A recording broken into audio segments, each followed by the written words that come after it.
Всем привет! Сегодня мы приготовим глазурь из белого шоколада.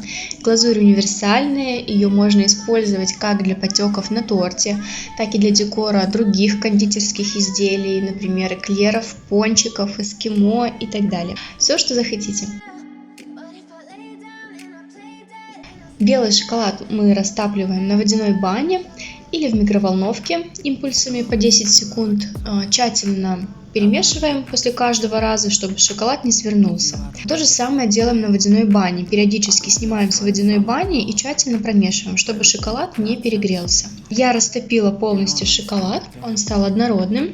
И так как шоколад имеет желтоватый оттенок, я добавляю в него белый пищевой краситель. Обратите внимание, что для окрашивания шоколада нужен жирорастворимый краситель. Он может быть как сухим, так и гелевым. Но если вы используете сухой краситель, то он придает глазури немного густоты, поэтому растительного масла вам может понадобиться чуть больше. Здесь уже нужно смотреть на консистенцию. Итак, я добавила растительное масло. И все тщательно перемешиваю до однородности. Глазурь готова. Но она еще достаточно горячая. Нужно дождаться, когда глазурь достигнет рабочей температуры. Это примерно 30 градусов.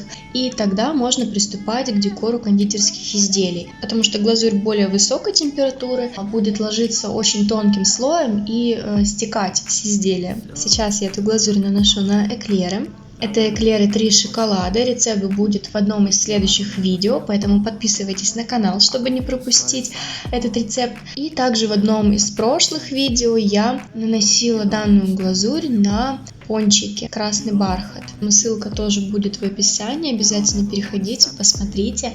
Желаю всем удачи, пока-пока!